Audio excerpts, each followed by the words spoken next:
Hello दोस्तों, मैं जितेंद्र एक बार फिर हाजिर हूं आपके काम की अपडेट लेकर आपके चहेते channel flying bird study point पर। दोस्तों, आपके लगातार कमेंट आ रहे हैं कि सर वर्ग 1, वर्ग 2, वर्ग 3 को लेकर जानकारी अलग अलग दीजिए आप। तो अभी फिलहाल ये जो वीडियो है ये वर्ग 3 के लिए होने वाली है आगे की प्रोसेस को लेकर, क्योंकि सबसे जो लेटेस्ट अपडेट नोटिफिकेशन की बात करें तो वो भी वर्ग 3 के लिए चल रही है। वर्ग 2 के लिए भी एक स्पेशली वीडियो में ले आया हूँ। आगे की प्रोसेस के लिए भी वीडियो बहुत जल्द आपको मिलने वाला है वर्ग 2 के लिए भी। फिलहाल इस वीडियो में हम बात करने वाले हैं वर्ग 3 और वर्ग 3 के जो आगे आपके डॉक्यूमेंट वेरिफिकेशन की प्रक्रिया होने वाली है उसमें किस प्रकार का आपको किन किन चीज़ों का ध्यान रखना है, किस प्रकार से आगे की प्रोसेस करना है, उसको लेकर हम यहाँ पर बात करने वाले हैं। एक एक पॉइंट मैं आपको यहाँ पर क्लियर कर दूंगा जिससे आपको किसी प्रकार की कोई दिक्कत ना आए।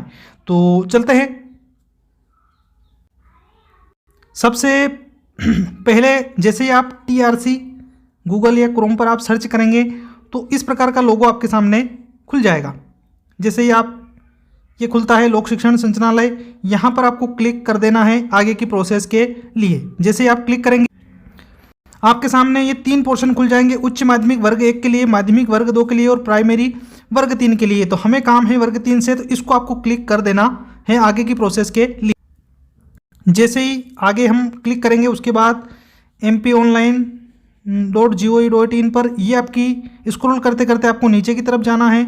वहाँ पर आपको एक तो दस्तावेज सत्यापन हेतु समय सारणी मिल जाएगी, जिसमें आपको कब दस्तावेज के लिए जाना है वो आपको यहाँ पर समय सारणी में मिल जाएगा। आपका नाम और आपका जो प्लेस है, जो आपने डिस्ट्रिक्ट सिलेक्ट किया था वहाँ पर। फिर इसी में एक और न्यू ये जानकारी ये है कि प्राथमिक शिक्षक दस्तावेज सत्यापन हेतु सूचना मतलब जो भी आपके निर्देश है वो निर्देश का वीडियो में भी पहले ला चुका हूँ।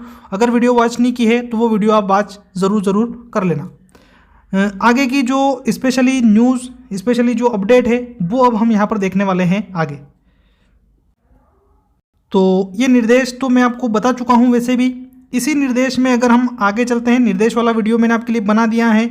निर्देश के बाद आगे की जो प्रक्रिया है उसमें एक आपको नियोजन दस्तावेज सत्यापन पत्रक भरना है। उस पत्रक को थोड़ा व्यवस्थित ध्यान से आपको पढ़ना है। इसकी प्रिंट आपको निकलवा लेनी है ताकि आप आगे आपको कोई दिक्कत ना आए। आप किसी भी ऑनलाइन सेंटर पर जाकर कंप्यूटर वाले के पास जाकर ये आपको निकलवा लेना है, प्राथमिक शिक्षक नियोजन दस्तावेज सत्यापन पत्रक।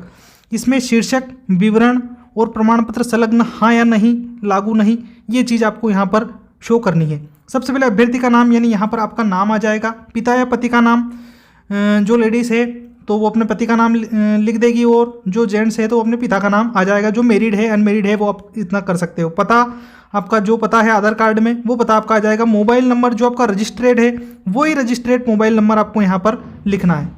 मेल आईडी भी आपको यहाँ पर विशेष रूप से अवश्य रूप से डालनी है, जो आपकी चालू हो और जिसका आईडी पासवर्ड आपको पता हो, ताकि आप ईमेल आईडी डालोगे तो बहुत सारी जानकारी ऐसी होती है जो कहीं ना कहीं मेल यानी जीमेल के माध्यम से ही आपको प्राप्त होती है। तो मोबाइल नंबर रजिस्ट्रेशन वाला और ईमेल आईडी ये दोनों आपको विशेष रूप से डाल देनी है। आगे बात कर लेते हैं अब हम पात्रता परीक्षा विवरण, यानी पात्रता परीक्षा की अंक सूची आपको संलग्न करना है। अंक सूची का मतलब ये है कि जो स्कोर कार्ड आपका होता है, स्कोर कार्ड यानी जो आपने एग्ज़ाम दी थी और उस एग्ज़ाम देने के बाद आपको एक स्कोर कार्ड जो है जारी हुआ था। स्कोर कार्ड में आपको नंबर, जैसे नंबर आपके 112, 15 जो भी है, आपकी रैंक उसमें शो कर रखी है। ये चीज़ अनुक्रमांक यानी आपका जो रोल नंबर था वो यहाँ आपको सबमिट कर देना है। प्राप्तांक यानी कितना नंबर आपको आया है वो, और कंसोलिडेटेड रैंक आपकी कैटेगरी वाली नहीं लिखना है, आपको कंसोलिडेटेड रैंक जो है वो यहाँ पर आपको लिख देना है, राइट कर देना है। साथ ही साथ ये संलग्न करना आपको नहीं भूलना है इसके साथ में जो स्कोर कार्ड है वो स्कोर कार्ड आपको साइड पर मिल जाएगा, उससे आप निकाल सकते हो। अगर ये भी जानकारी आपको लेनी है तो आप कमेंट करना, इसके लिए स्पेशली स्कोर कार्ड के लिए वीडियो मैं आपको अवेलेबल करा दूंगा। आगे बात करें हम जन्मतिथि, यानी हाई स्कूल की अंक सूची आपको संलग्न करना है, यानी 10वीं क्लास की यहाँ पर अंक सूची की बात हो रही है। आपकी 10th क्लास की अंक सूची, इसकी प्रति यानी फोटोकॉपी आपको संलग्न कर देनी है यहाँ पर, ठीक है। फिर प्रवर्ग यानी आप किस कैटेगरी में आती हैं।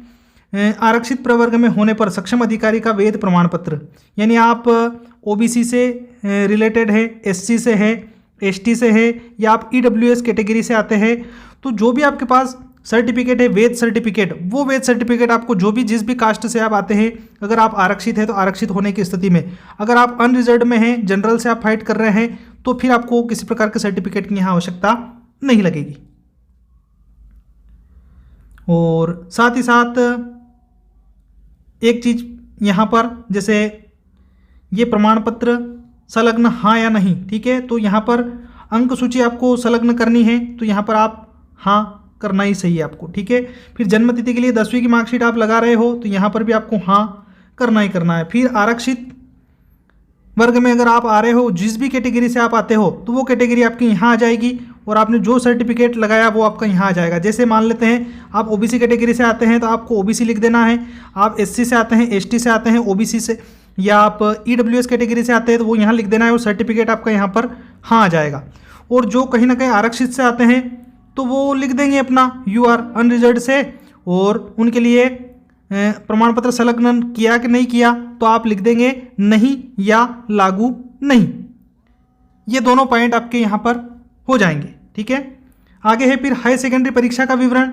हायर सेकेंडरी मतलब 12वीं कक्षा।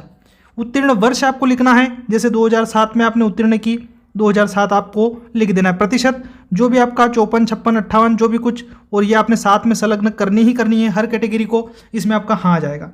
अगर आपने स्नातक परीक्षा दे रखी है यानी बीए के समकक्ष, तो प्रत्येक वर्ष आपने अगर ईयरली दे रखी है तो ईयरली, और सेमेस्टर की दे रखी है तो सेमेस्टर की, ये आपको अंक सूची संलग्न करनी है। और लास्ट सेम या लास्ट ईयर का जो वर्ष है जब भी आपने पास किया वो आपको लिख देना है, जैसे 2010, 12, 15 जो भी, ठीक है। प्रतिशत लास्ट वाली मार्कशीट, लास्ट वर्ष वाली या लास्ट सेमेस्टर वाली, उसमें आपका परसेंट मिल जाएगा आपको 58, 57, 65, 62, 72 जो भी आपका परसेंटेज हो वो यहाँ लिख देना है।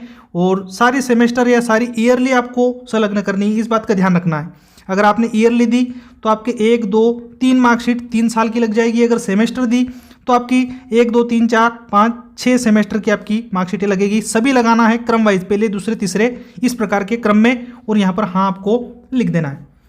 आगे बात कर लेते हैं हम डीएलएड परीक्षा का विवरण। अगर आपने डीएलएड दी, जिससे भी दी, चाहे आपने एनआईओएस से दी, चाहे आपने किसी प्रकार की डीएलएड प्रत्येक वर्ष या सेमेस्टर की, ईयरली अगर आपने परीक्षा दी है डीएलएड की तो 2 मार्कशीटें आपकी लग जाएगी यहाँ पर। अगर सेमेस्टर वाइज दी तो आपकी 4 मार्कशीटें यहाँ पर लग जाएगी। वो अंक सूची आपको संलग्न करना है 1, 2, 3, 4 इस प्रकार के क्रम में। उत्तीर्ण वर्ष यानी जो लास्ट वर्ष की या लास्ट सेमेस्टर की है वो वर्ष आपको यहाँ पर लिखना है, और लास्ट वाली मार्कशीट में जो परसेंट है वो यहाँ पर आपको दर्शा देना है।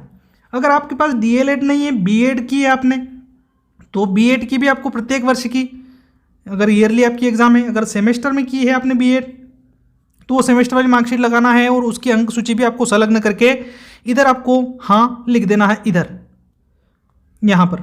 उत्तीर्ण वर्ष लास्ट साल वाली, और प्रतिशत भी आपका लास्ट साल वाला, ठीक है। अब बात कर लेते हैं, अगर आप गेस्ट फैकल्टी से रिलेटेड है तो वो प्रमाण पत्र आपको संलग्न करना पड़ेगा। जैसे सत्र आपका जैसे 2019-20 है तो आपको 19-20, और अध्यापन के दिवस मान लेते हैं आपके यहाँ पर 101 दिन है, ठीक है। फिर 19-20 के बाद फिर आपने मान लो 2020-21 में 2020-21, और मान लेते हैं आपके यहाँ पर 58 दिन है। मैं एक एग्जांपल के तौर पे बता रहा हूँ, आप किसको अदरवाइज ना लेना। फिर 21 के बाद आपने 22-23 में काम नहीं किया, या फिर 22-23 में किया आपने, ये 22-23 के दिन, और यहाँ पर आपके जितने भी 65 दिन, 18 दिन जो भी है, कुल अध्यापन दिवस आपके यहाँ पर आ जाएंगे, ठीक है। दिव्यांग यानी जो हैंडीकेप्ड की श्रेणी में आते हैं उनको भी स्थायी दिव्यांगता प्रमाण पत्र 40% या 40% से अधिक सक्षम अधिकारी द्वारा वेद सर्टिफिकेट वो आपको यहाँ पर लगा देना है। और आप किस कैटेगरी में आते हैं वो कैटेगरी भी आपको यहाँ पर टिक कर देनी है इन कैटेगरी में से, ठीक है। उसके बाद जो भी आप सर्टिफिकेट लगाते हैं तो हाँ, अगर जो हैंडीकेप्ड में नहीं आता है तो उसको लिख देना है यहाँ पर लागू नहीं, ठीक है। उसके बाद अगर आप भूतपूर्व सैनिक हैं तो वो स्पेशली जो प्रमाण पत्र आपका है वो आपको यहाँ लगा देना है, और आप किस कैटेगरी में थे वो यहाँ आ जाएगी, और जो सर्टिफिकेट आपने लगाया वो यहाँ पर हाँ हो जाएगी। अन्य विवरण आपका नहीं है तो आप यहाँ पर डैश कर सकते हो। दिनांक, जिस भी दिनांक का आपका वेरिफिकेशन है वो वेरिफिकेशन, और आपका वेरिफिकेशन किस डिस्ट्रिक्ट में हो रहा है वो स्थान आपको यहाँ पर लिख देना है। यहाँ ऊपर की तरफ आपके साइन हो जाएंगे, नीचे की तरफ आपका नाम आ जाएगा। उसके बाद अभ्यर्थी का नाम, वापस से आपको नाम लिखना है यहाँ पर आपको पूरा नाम, आप प्राथमिक शिक्षक के लिए, उसके बाद आपका मोबाइल नंबर, ये चीज़ आपको यहाँ पर अवश्य करके शो कर देनी है। अभ्यर्थी का नाम यहाँ पर लिखना है और पीबी का अनुक्रमांक, यानी जो आपने परीक्षा दी थी और आपके रोल नंबर थे वो यहाँ पर केवल लिख देना है। यहाँ पर आपको कुछ भी नहीं करना है। ये सत्यापनकर्ता जो अधिकारी है वो आपको यहाँ पर अभिमत करके लिख देगा, इसको आपको छेड़खानी नहीं करनी है। हस्ताक्षर, नाम और पद मुद्रा ये भी उन्हीं अधिकारी की आएगी, यहाँ भी आपको छेड़ नहीं करना है। आगे संभागीय संयुक्त संचालक का अभिमत, ये भी आपके काम की चीज़ नहीं है, इसको भी आपको छेड़ नहीं करना है। ये हस्ताक्षर वगैरह ये भी सब उन्हीं का आएगा। इस प्रकार का ये फॉर्मेट। आशा करता हूँ कि आपको ये जानकारी बहुत अच्छी लगी होगी और आपके लिए हेल्पफुल, फ़ायदेमंद साबित होगी। इसी प्रकार की और जानकारी के लिए आपको इस चैनल पर अवश्य करके नज़र टिकाए रखनी पड़ेगी। और भी कोई नई जानकारी, नई अपडेट होगी तो हम ज़रूर मिलेंगे। और इसके अलावा भी आपके मन में अगर कोई डाउट है तो आप कमेंट बॉक्स में कमेंट करके हमसे पूछ सकते हैं। मिलते हैं अगली वीडियो में अगली जानकारी लेकर। तब तक के लिए जय हिंद, जय भारत।